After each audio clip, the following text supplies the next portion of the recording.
इसी बात पर ना मुझे एक कहानी याद आ रही है कि एक बार एक राजा के राजगुरु थे, तो राजगुरु जैसा बताते थे राजा जी वैसा करते थे। तो एक दिन राजा अपने राजगुरु के गांव के साइड से जा रहे थे, तो सोचे चलो राजगुरु से मिलते चलते हैं। संध्या का समय था। राजा जी की सवारी राजगुरु जी के यहाँ पहुँच गई, और जब वो राजगुरु के यहाँ पहुँचे तो देखे कि जो पंडित जी थे वो अच्छे से, संध्या का समय था और मस्त सो रहे थे। राजा ने जब ये देखा कि गुरुजी तो रात यानी संध्या के समय सो रहे हैं, तो उनको बहुत अच्छा नहीं लगा, और उन्होंने बोला कि गुरुजी को इस बात के लिए दंड दिया जाएगा, क्योंकि गुरुजी हमें तो ज्ञान की बात बताते हैं कि संध्या के समय पूजन करना चाहिए, और यहाँ तो गुरुजी मस्त सो रहे हैं, ये तो बहुत गलत है। और यही सोचकर महाराज ने वहीं पर अपना राज दरबार लगा दिया और अपने मंत्रियों को बोले कि जो भी राजगुरु के लिए उचित दंड हो वो हमें सुझाव दें। राजगुरु महाराज के सामने चुपचाप खड़े थे, लेकिन बहुत विनम्रता से राजगुरु ने हाथ जोड़कर महाराज को बोले कि महाराज मुझे भी अपनी सफाई में कुछ कहने का मौका दिया जाए।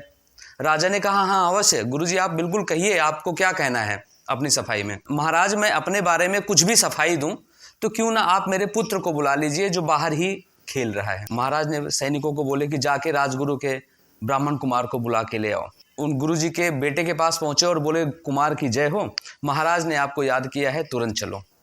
उसने बोला देखो भाई, एक गेम खेल रहे हैं, ये कंप्लीट हो जाए, मैं पहुंच रहा हूँ। थोड़ा समय बीत गया लेकिन ब्राह्मण कुमार नहीं आया, और फिर से सैनिक गए और फिर से उसको बुलाने के लिए बोले कुमार आपको आपके पिताजी ने तुरंत याद किया है और आप तुरंत चलो। फिर उसको गुस्सा आ गई, बोले यार क्या पिताजी याद कर रहे हैं, क्या रखा हुआ है, जाओ बोल दो, अभी जब गेम कंप्लीट हो जाएगा तो आऊँगा। और इस तरह से महाराज को गुस्सा आई और महाराज ने अपने सैनिकों को आदेश दिया कि ब्राह्मण कुमार को जाओ और खींच के ले आओ। और सैनिक गए और ब्राह्मण कुमार को खींचकर गुरुजी के सामने ले आए। राजा ने कहा कि गुरुजी बताइए आपको क्या कहना है। तो फिर गुरुजी ने कहा कि गुरुजी मैं सोच रहा हूँ मेरे कुमार तो आ गए हैं, एक बार राजकुमार को भी बुला लिया जाए, तब मैं अपनी सफाई में कुछ कहूँ। इस पर महाराज ने सैनिकों को आदेश दिया कि राजकुमार को तुरंत ले आए। सैनिक गए और राजकुमार खेल रहे थे, जैसे ब्राह्मण कुमार खेल रहा था वैसे ही राजकुमार भी खेल रहा था। लेकिन जैसे सैनिक गया बोला राजकुमार की जय हो, महाराज ने आपको याद किया है और आपको राज दरबार तुरंत चलना होगा। वह बच्चा जो कुछ खेल रहा था वहीं छोड़ दिया और बोला जैसा महाराज की इच्छा, और तुरंत महाराज के सामने हाजिर हो गया। अब जब राजकुमार और ब्राह्मण कुमार दोनों इकट्ठे हो गए तो महाराज ने बोले कि अब आप बताओ अपनी सफाई में क्या कहना चाहते हो।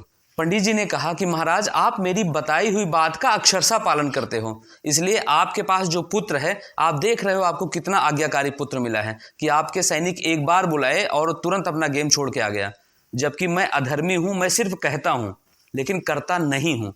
इसलिए मेरा वाला आप देख ही रहे हो कि 10 बार सैनिक गए बुलाने फिर भी नहीं आया, खींच के लाना पड़ा।